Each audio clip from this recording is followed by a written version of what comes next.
Rushden Diamonds in Cambridge City. Early, Stan. Early, mate.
Chris, it is another disappointing result in the league today. What conclusions do you draw from that one?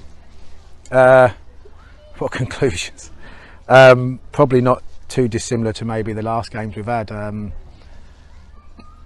Firstly, I want to put a special mention out to Tajan today. I thought he was the best player on the park by a mile. I thought he was absolutely outstanding, and just a superb performance from the young kid.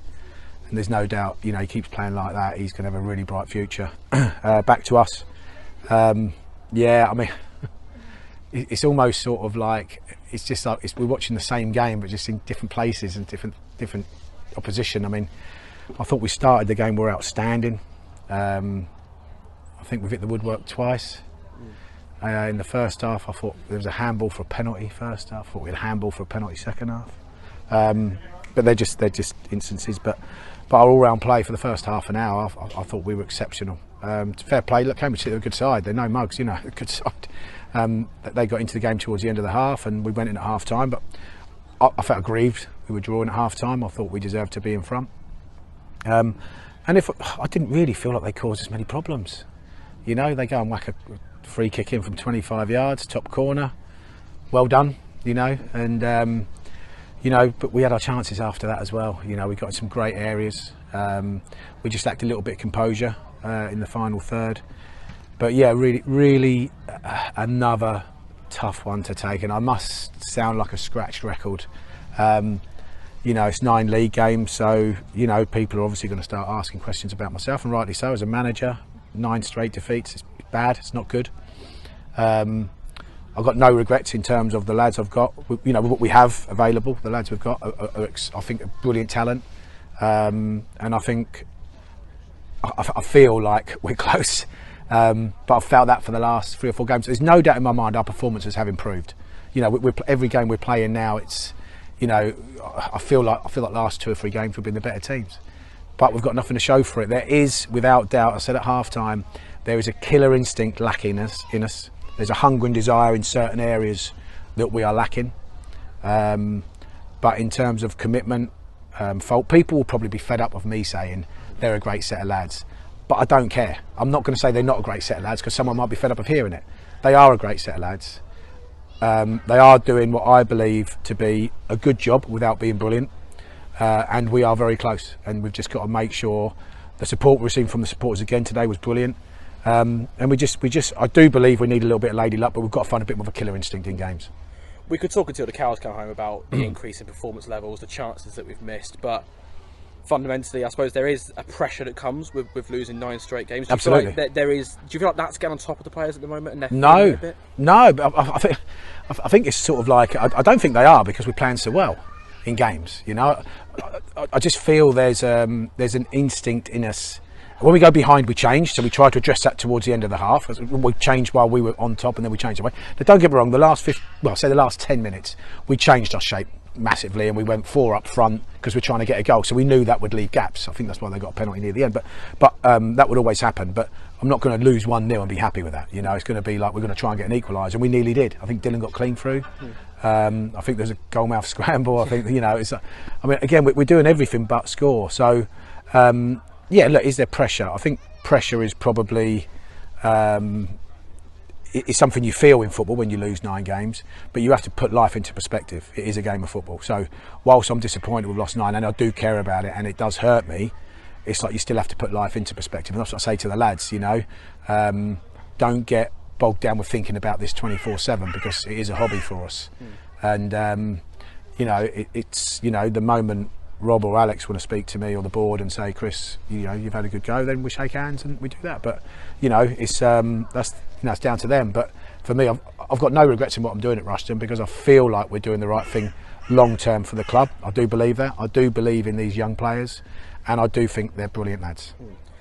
You've been in management a long time. You've had a very successful career, and you've not been through many patches like this. But how do you and your coaching team navigate through these tricky situations? Well, the thing we've got to do is try and keep things simple and basic. Don't complicate it. You know, don't go into some weird formation of 1-1-1-3.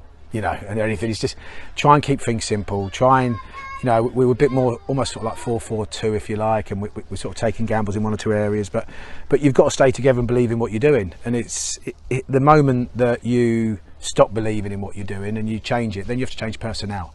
I believe we do need to bring in some lads. I do believe that, and I think that could be happening now. You know, to be fair to Rob, I've spoken to Rob, and there could be some money movement wise for us, which will help us without a doubt, which we're looking to do. So yeah, but you know, I'm still, again, I'm going to sound like a scratch record. I'm not going to spend money on players who are just going to come here and, you know, and think they're going to come here and earn a buck and leave. We need to bring in the lads that are right for us and will improve us.